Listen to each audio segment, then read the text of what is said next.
मेहनत की है। मैं जानता हूँ ये बहुत कठिन काम होता है।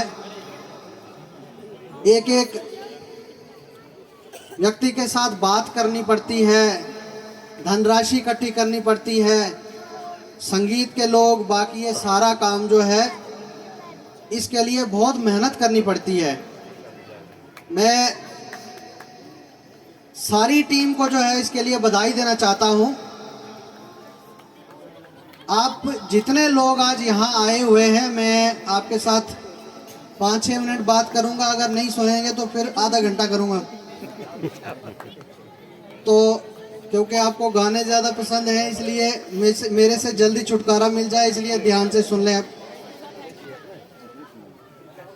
ये भारत जो है ये देवभूमि है। हमने नाम भी इसका भारत रखा है। शायद बहुत सारे लोगों को पता नहीं होगा कि भारत का मतलब क्या है। भारत का मतलब है भा। भा का मतलब होता है प्रकाश, और रत का मतलब होता है जो सना हुआ है, जो लिप्त है उसमें। ये वो भूमि है जो ज्ञान के प्रकाश में लिप्त है। अभी हमारे भाई साहब रवि जी आपको माँ की महिमा सुना रहे थे। तो भारत में मेरे हिसाब से 4 माएँ होती हैं किसी भी व्यक्ति की। पहली माँ जो हमें जन्म देती है, दूसरी माँ इस भारत के वो खुशनसीब लोग हैं जो गौ को अपनी माँ मानते हैं, गौ माता को। तो हमारे लिए हमारी दूसरी माँ जो है वो गौ माता है, जिसको हम बचपन से माँ की तरह देखते हैं।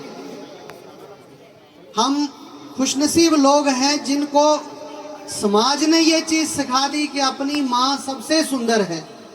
दुनिया का कोई भी व्यक्ति अपनी माँ को अगर उसको कहेंगे कि आपको कोई हीरोइन ला के आपको माँ बना के दे देते हैं, अपनी माँ को घर से निकालो, नहीं, मेरी माँ दुनिया की सबसे सुंदर माँ है। ये इस समाज ने, इस संसार ने मुझे समझाया है। इसी समाज ने मुझे ये समझाया कि जो गाय है वो मेरे लिए माँ है। लेकिन इसके अलावा 2 माँ ऐसी थी जहाँ हम कमज़ोर रह गए, हम ना समझा पाए। जो हमारी तीसरी माँ है, जो मेरी माँ की भी माँ है और गौ की भी माँ है, गौ माता की भी माँ है, वो हमारी है भूमि, धरती जो है। धरती माता जो है वो हम सबकी माँ है, माँ की भी माँ है और गौ माता की भी माँ है। हम अपने साथियों को समझाना भूल गए। हम में से जो लोग भी आस्था रखते हैं, अगर हम किसी को 1 लाख रुपया भी देंगे कि आप गौ माता को लात मारो, क्या आप में से कोई मारेगा? कोई व्यक्ति ऐसा है जो 1 करोड़ रुपया लेके बोलेगा यार मैं सबके सामने गौ माता को लात मार सकता हूं? कोई है ऐसा? तो फिर भूमि को माता मानने वाला व्यक्ति कैसे बेच सकता है उसको? आपने क्षण भर ना सोचा, आपने जमीन बेच दी, और बेचने के अलावा जो है आपने अपना नाता तोड़ दिया उससे। हमारी तीसरी माँ भूमि माँ है, जिसके प्रति हमें सोचना जरूरी है। और इन 3 माँओं की एक चौथी माँ है, वो है धर्म। धर्म ही सिखाता है कि माँ सबसे श्रेष्ठ है। धर्म ही बताता है कि गौ माता है, और धर्म ही बताता है कि ये भूमि माता है। तो हम धर्म समझना भूल गए या असमर्थ हुए, उसका कारण क्या है? हमें समझना ज़रूरी है। आज के इस समारोह में जितने भी लोग आए हैं, एक बार महर्षि नारद और भगवान विष्णु आपस में चर्चा कर रहे थे। तो नारद जी ने पूछा कि भगवान आप कहाँ रहते हैं? तो भगवान विष्णु कहते हैं, ना अहम वैसामी वैकुंठे, न मैं वैकुंठ में रहता हूँ, न योगी नाम हृदयानि च, न योगियों के हृदय में रहता हूँ। मद भक्ता यत्र गायन्ति तत्र तिष्ठामि नारदा। जहाँ लोग मेरा गुणगान करते हैं, मैं वहीं वास करता हूँ। आप खुशनसीब हैं कि आप भारत में पैदा हुए हैं। आप खुशनसीब हैं कि आप इस समाज में पैदा हुए हैं, और आप इससे अधिक भाग्यशाली हैं कि आपको नियति ने भगवान का गुणगान करने का सौभाग्य दिया हुआ है। आप यहाँ आए हुए हैं। आज रात के लिए जितने भी लोग यहाँ हैं, मन से आप इस सारे जागरण को सुने और इसमें रमे। मैं जो धर्म का वाली माँ है, उसमें मैं भगवत गीता को अपनी माँ की तरह देखता हूँ। मैं आपको बताऊं, भारत में एक व्यक्ति थे जिनका नाम था दिल मोहम्मद। वो लाहौर के रहने वाले थे। जब हिटलर जर्मनी में ज्यूज को मारने लगा तो दिल मोहम्मद ने यह सोचा कि मैं जर्मनी जाके उसको समझाता हूँ हिटलर को कि इनको ना मारो। वो वहाँ पहुँच गया, बाहर बैठ गया और किसी को बोला कि मैं हिटलर के साथ मिलना चाहता हूँ। ये सच्ची घटना है, कोई कहानी नहीं है। तो किसी ने जाके हिटलर से कहा कि भारत से कोई व्यक्ति आया है, वो आपसे मिलना चाहता है। तो हिटलर ने कहा एक बार उससे पूछ लो कि उसको भागवत गीता आती है कि नहीं। तो बाहर से जवाब आया कि मुझे तो नहीं आती है। तो हिटलर ने कहा जो भारत में रह के, ये सच्ची घटना है, जो भारत में रह के भागवत गीता नहीं जानता, मैं उससे नहीं मिल सकता। और दिल मोहम्मद को भारत निराश होकर वापस आना पड़ा।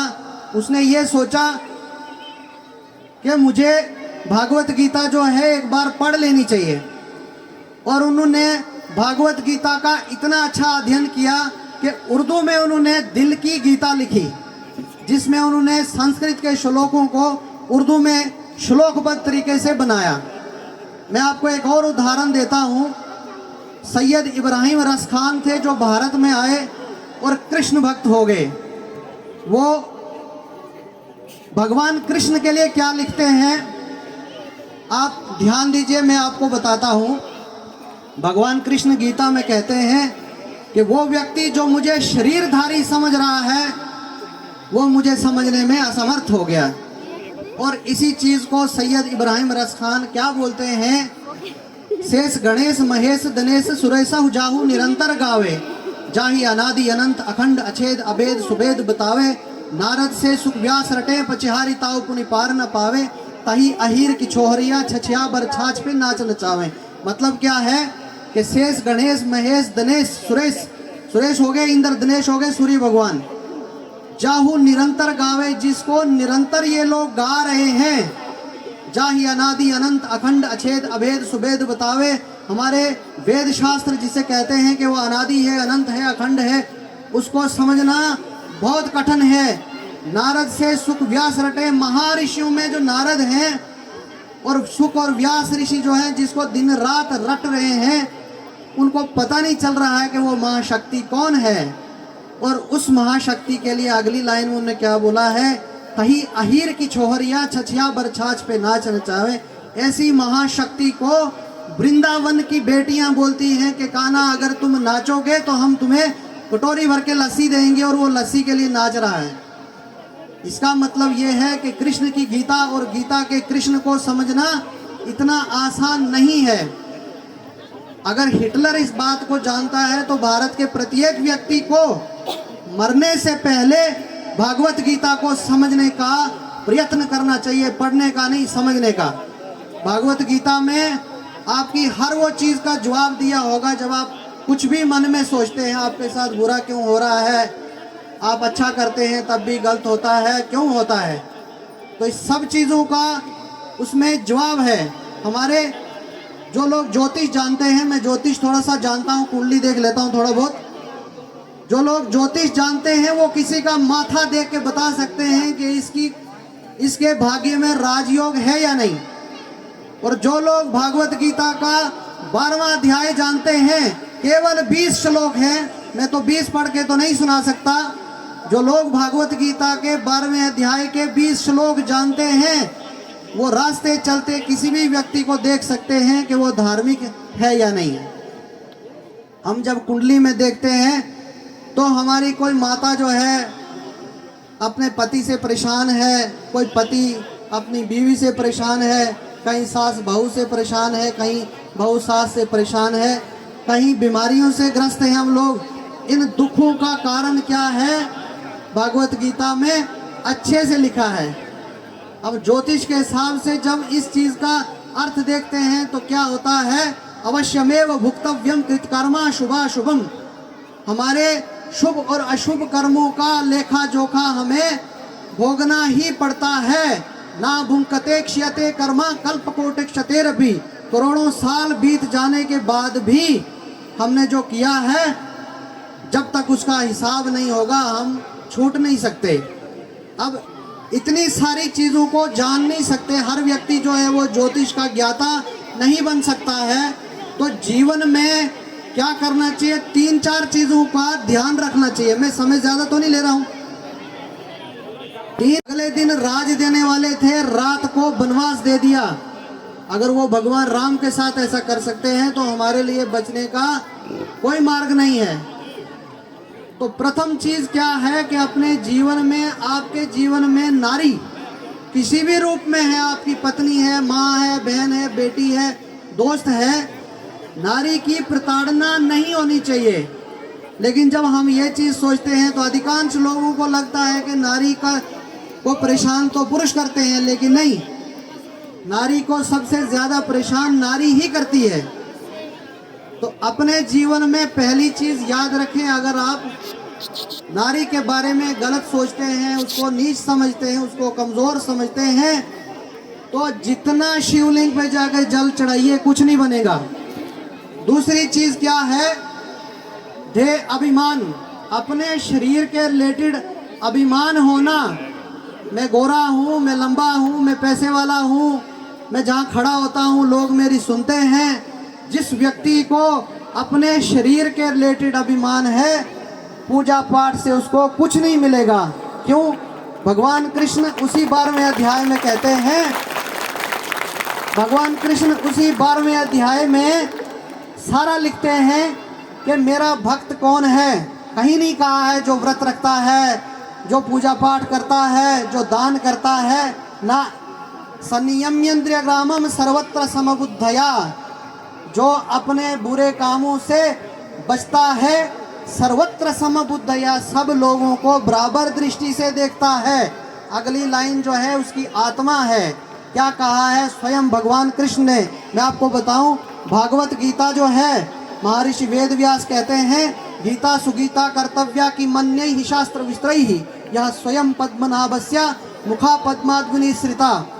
भागवत गीता से अतिरिक्त दुनिया में ऐसा कोई ग्रंथ नहीं है, ये स्वयं भगवान विष्णु के मुख से निकले, जो उनके अवतार कृष्ण हैं, उनके मुख से निकले हुए शब्द हैं। इसलिए संदेह करने की कोई आवश्यकता नहीं है। तो अगले श्लोक में क्या कहते हैं भगवान कृष्ण, ते प्राप्नुवन्ति मामेवा, वही मुझे प्राप्त करता है, सर्वभूता हिते रता, जो सब प्राणियों के लिए, जो जीव जंतु के लिए, सब के लिए अच्छा सोचता है, वही मुझे प्राप्त करता है। यस्मिन्नो दुजते लोको लोकन्नो दुजते चयः, जो दूसरों के लिए दुखदाई है। दुनिया हमारे भारत को देख के मजाक उड़ाती है, हमें बोलती है कि यार भारत में जाति पाति है। सच में है, हमें त्याग करना चाहिए। अगर आपके मन में ये चीज़ है तो कोई शिवलिंग आपकी हेल्प करने वाला नहीं है, कोई भगवान आपकी हेल्प करने वाला नहीं है। अगर आप मन में ये सोचते हैं ये ऊंच है, ये नीच है, तो भगवान कृष्ण ने कहा है, यस्मिन्नो द्विजते लोको लोकन्नो द्विजते च, जो दूसरों के लिए दुखदाई है। आपने किसी व्यक्ति को बोला कि भाई साहब बाकी ठीक है, लेकिन आप हमारे बराबर नहीं हैं, इससे बड़ा दुख क्या हो सकता है। अगर आप ये कहें कि भाई साहब आपने शर्ट अच्छी नहीं लगाई है, वो चेंज हो सकती है। भगवान, भाई साहब आपका मुंह ही अच्छा नहीं है, तो इसका भी इलाज है, क्रीम श्रीम लगा के कुछ डेंटिंग पेंटिंग की जा सकती है। लेकिन आपने कहा कि भाई साहब आप जन्म से ही घटिया पैदा हुए हैं, आप गंगा में डूब के मर जाएं, आपका कुछ नहीं हो सकता। तो ये मेरे से लिख के ले लें, कृष्ण का आपने उस कृष्ण की गीता की हत्या की, जो उसकी शब्दों को काटा आपने। जो न हृष्यति न द्वेष्टि न शोचति न कांक्षति, शुभाशुभ परित्यागी भक्ता मान्य समय प्रिया। जो ना अति हर्ष करता है, अपना बच्चा पास हो गया, पड़ोसी को जला के रख दिया, अगली बारी फेल हो गया, वर्लाप करने शुरू हो गए, मुंह नाक कटा दिया जी। तो खुशी हो तो तब भी स्टेबल रहना है, दुख मिले तब भी स्टेबल रहना है, ना द्वेष्टि, ना किसी से घृणा करता है। हम सब लोग ईश्वर का ही स्वरूप हैं। जब हम किसी व्यक्ति के बारे में मन में भाव बनाते हैं कि यार ये बंदा मेरे बराबर नहीं है, तो भगवान नाराज होते हैं। क्यों? क्योंकि भगवान सोचता है यार ये मेरी बनाई हुई मशीन को घटिया दिमाग में सोच रहा है। बोलते कोई नहीं है लेकिन सोचते हैं। यो न हृष्यति न द्वेष्टि न शोचति न कांक्षति, शुभाशुभ परित्यागी भक्ता मान्या समय प्रिया। जिसने शुभ और अशुभ का परित्याग कर दिया है, किसी का मुंह देख के ये हो जाता है, रास्ते से बिल्ली काट के ये हुआ, जिसने शुभ और अशुभ का परित्याग कर दिया है वही मुझे प्रिय है। भागवत गीता की लास्ट बात में आप बोल के इस बात को मैं खत्म करता हूँ। भगवान कृष्ण कहते हैं, यो माम पश्यति सर्वत्र सर्वम च मयि पश्यति।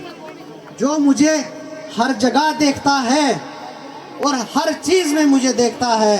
हर चीज मतलब आपके आसपास जो भी चीजें हैं, पहाड़ है, पानी है, पत्थर है, कीचड़ है, आपके कपड़े हैं, ये सारी चीजें हैं।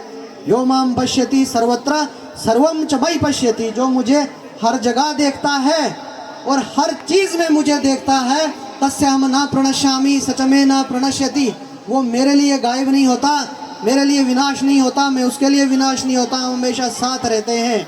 तो आप याद रखें, पूजा करने से, भक्ति करने से, ज्ञान अर्जित करने से जरूरी है कि आप अच्छे हो जाएं, मन के वो मेल निकाल दें, वो सारी चीजें आप में आ जाएं जो भागवत गीता के 12वें अध्याय में लिखी हैं। तभी आपको जो है भगवान जो है वो स्वीकार करेंगे। पुराण लिखे तो किसी मेरे जैसे आलसी बंदे ने पूछ लिया कि महाराज 18 पढ़ने का टाइम कब है? 18 में लिखा क्या है? क्या कोई एक आधी बात में आप बता सकते हैं? अपने रवि जी खुद लिखते हैं, शायद भजन भी लिखते हैं। मैं चाहता हूं कि इन चीज़ों को भी कभी आप भजनों में लाएं ताकि सरलता से लोग समझें। तो महर्षि वेद व्यास के 18 पुराणों में क्या लिखा है? अष्टादशा पुराणेषु व्यासस्य वचना द्वयम्। वेद व्यास के 18 पुराणों में केवल 2 ही वचन मिलते हैं, परोपकारः पुण्याः पापाय परिपीडनम्। दूसरे को दुख देना सबसे बड़ा पाप है, और दूसरे की सहायता करना, दूसरे के साथ अच्छा रहना सबसे बड़ा पुण्य है। धर्म का यही सार है। तो हम लोग जो हैं जितना भी कुछ करें, अगर हमारा मन शुद्ध नहीं होता है, शनि महाराज को जज माना जाता है और उस किस चीज़ का हिसाब करते हैं? जो आपके दिमाग में चल रहा है, और आपके दिमाग में क्या चल रहा है ये आप सब जानते हैं। अब मैं आपको थोड़ा सा, मुझे भजन गाना उतना नहीं आता है, एक बार जय घोष लगाएंगे पूरी ऊर्जा के साथ। जय श्री राम।